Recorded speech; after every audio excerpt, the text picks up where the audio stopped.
Hello everyone and welcome to this month's Creative Design Team YouTube collaboration. This month we are focusing on using one stamp 3 ways, and you can see I've picked out the perfectly imperfect patterns, and I am going to be using one of these stamps in 3 different ways on a scrapbooking layout, and I also have a card to share with you at the end of this. And yes, I'm going to be using all of these ink colours.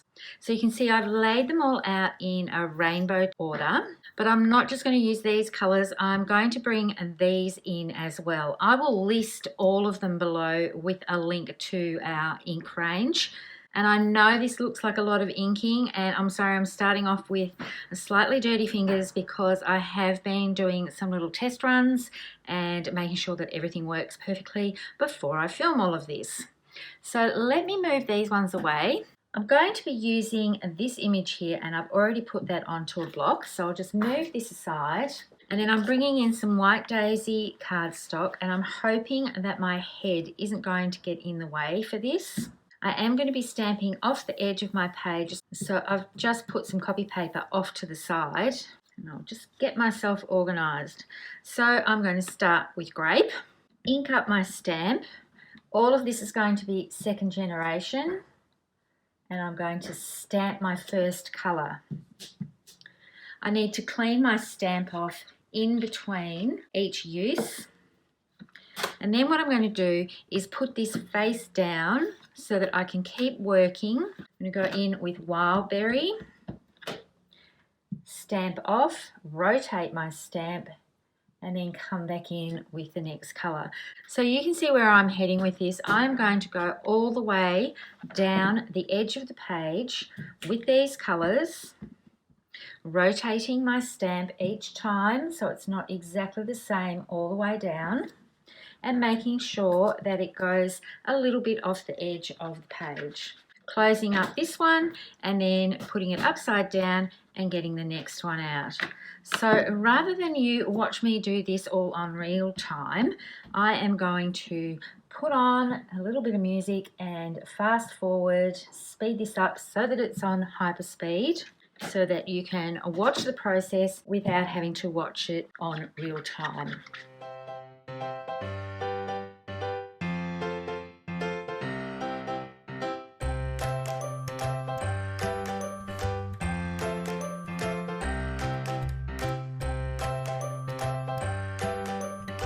So now you can see I've created a border all the way down with these colours.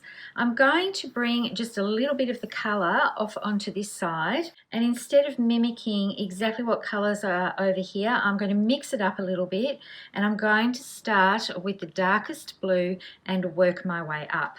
For this side though, however, I am not going to go all the way up. I'm just going to do part of it. So this creates a really cool washed, almost watercolour look for a strip down this side and a little accent on here. And now I'm just going to rotate this. You can see you can do this in any orientation you want. You could put it in the centre of a page and mimic it going across for a double page spread. But what I'm going to do with this is bring in a stamp set that I'm going to accent. It's not the stamp set that I'm using 3 different ways. I'm going to continue using this one here, and I'm doing a layout about a book lover in our family. So I want to bring in this inner book set. It's got some gorgeous icons, and I'm going to stamp this one all up the edge, and then I'm going to stamp this stack of books all up the 12-inch section. And what I love about this is the colours from the stamping with that texture stamp are coming through onto the books because they're an outline image. So I've got them coming up the left side of my page, and I'm just going to stamp one little stack of them down in this corner. So this is the base of my page done. So the first way that I've used this stamp set is to create a border along the edge of my page. The next thing I'm going to do is actually stamp over the top of images to create an effect like this. I've left the ink pads that I'm using in the color order. Sometimes when you stamp over the top, and I am going over the top of other colors with this, I don't want to create a muddy look. So by making sure that whatever colors I use for this are kept within that rainbow order, I will have a nice clean impression and the colors won't blend and make mud. So I'm going to bring this back in again because I'm going to be doing second generation, and I'm not doing this to any rhyme or reason at all. I'm just going to start in the middle of my rainbow, ink up, stamp off, and put some colour on. And then I'm working my way up. So I'm going to go back in with lemon again. In between cleaning stamps, I do like to stamp them off to remove the moisture. And for these images, instead of lining it up so it's all one under the other, I'm actually going over top so the colours are mixing slightly. I don't really need to clean my stamp off between lemon and Sundance because Sundance is the darker colour. And that's a little bit light, so I'm going to go back in and do it again. If you're not happy with the colour, you can always deepen it a little bit. See how that's just given a little bit more depth to that shade. And then the last one for this stack is going to be Nectarine. And I don't have to clean my stamp off for this one either because it's in the same colour family and the colours are just getting darker. So I love how that looks with the graduation from the green apple up to the Nectarine. And then I'm going to keep going with all of these images that I've stamped and give them the same sort of treatment. So I've got all my pieces here all coloured in with second generation stamping and layering up with this stamp image. So you can see the images that have the darker colour behind them, in this case the blue, all have thin cuts that match. So I've run all those through. Some of them have little white edges and some of the colour goes off the edge of the image. And I'm really loving how that looks. Now, so I don't lose anything, I've just got a little container. I'm going to chuck everything in here.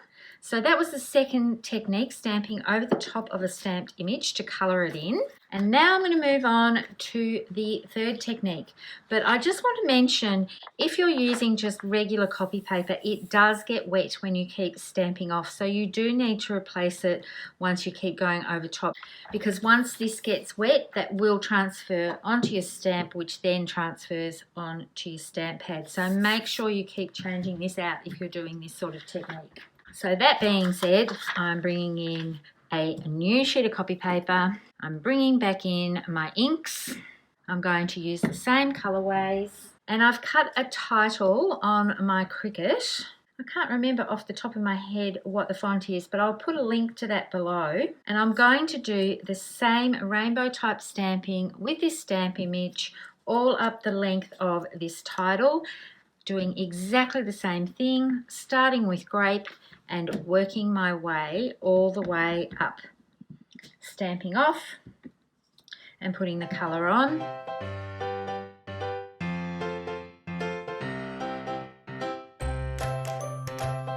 I've got all the stamping done, so now I am going to adhere this over the top with some liquid glue, and I'm really loving how that looks. And I'll just bring in the Cricut mat. When I cut the white core black cardstock, I always do a mirror image, and that helps avoid these little white ticks that you see. So you can put that over there. Now you can't see those little white marks that come through from the white core of it. And I also keep things on my mat because then I can take these little inside pieces for the O's and the E's and whatever other letters I need and place those inside those letters. So I'm going to quickly put all that together. So now I've got all my pieces ready to put this page together.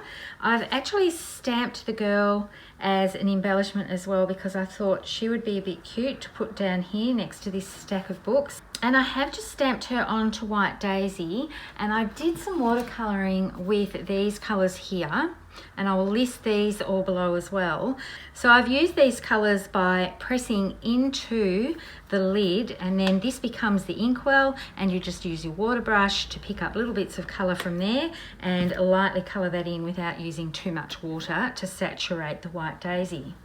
So now I'm going to put this together. I'll be back with the final layout because I've got some other little things that I want to show you. And of course I've got the bonus card to show you at the end of the video. I've pretty much got everything in place here. I've stuck my photo mats down and I'm just working out the placements of these elements. Some I'm going to stick straight to the page, some I'm popping up with foam dots, and I thought it would be fun to bring in the wood brackets to frame the title and this embellishment little group here, and also a little wood heart speech bubble above her head, and then I'm going to put a little group of hearts here, so that's almost a triangle here of wooden elements. And I'm looking at the stamp set and there are some really good little sayings and things that I think will dress this up and finish it up beautifully. So I'm going to stamp directly onto my page. I haven't stuck these books down yet, so if I mess this up, I have a plan. I can always cut a journal box, but hopefully it'll all work on camera. I think what I'm going to do is use pewter ink because it's not quite as strong as the black or charcoal. So excuse me if my head gets in the way here. I've got to do this around where I've got this element here that I've already stuck onto the page. So I'm just going to leave that to adhere. And I'm really happy with how that looks. So while I'm going with this, I'm going to put Reading is Dreaming. And the reason why I'm stamping it off onto the copy paper is to make sure that it's inked up nicely, nice and primed, because I haven't actually used this set before. Now I've got my Versamat flipped over so it's on the foam side, and I'm really liking how this is looking. So I'm thinking what I might do now is, so many books, so little time. So I'm making almost like little clusters of words. Because life equals story. So where am I going to put that one? I feel like I really want to put it on the page, but there's quite a bit going on here. That can go over the top of the photos, and when I'm placing these I'm trying not to put matchy colours next to each other. So I think what I'll do is just stamp it directly under here. I've got the little heart that's got love books. So I'm going to put that off to the side there, and I'm going to bring this stamp back in from Perfectly Imperfect, and I'm going to bring in Desert Rose, and I'm just going to go over the top of this life equals story just to give that a nice little place to land. And I think I might do the same with Bibliophile. So I'm just going to clean that off a bit, stamp off, line this up and go over top gently with that. And to match it in, because I've highlighted these two words, I'm going to go over the top of Dreaming with the same colour. So just a light pressure for this, just to give a bit of a wash. I will put some still shots up at the end of this video with everything all stuck down, but I do want to show you the card that I've made. I'm just going to move this off to the side.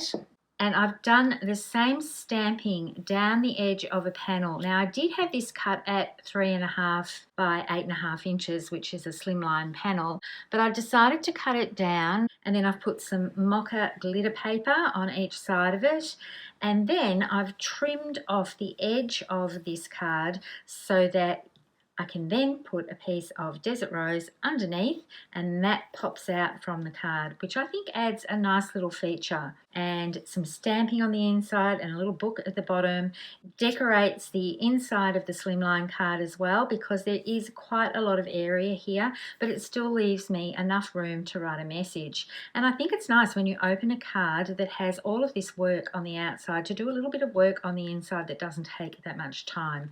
And this one for the card here, instead of stamping with black, I've stamped with Espresso ink, which is a bit softer on this, but it also brings in the tones of the mocha and the Desert Rose. And I've stamped the little books with the heart image onto the t-shirt because I thought that was a nice little touch. With the YouTube collab with the creative design team, this is going on all week. Some days there are two of us posting, some days there's just one of us posting, but I will have a link to the playlist at the end. And following me are Carrie and Katie, so make sure you check back and check out their videos, and also check out the videos that have gone ahead and what's to remain. I hope you've enjoyed what you've seen today with the different ways of stamping. I've actually done 4, not 3. I've created a border, I've coloured in with the stamping, I've stamped on a title, and then a little bonus one at the end highlighting parts of sentiments or text. So there's actually 4 in here, not 3.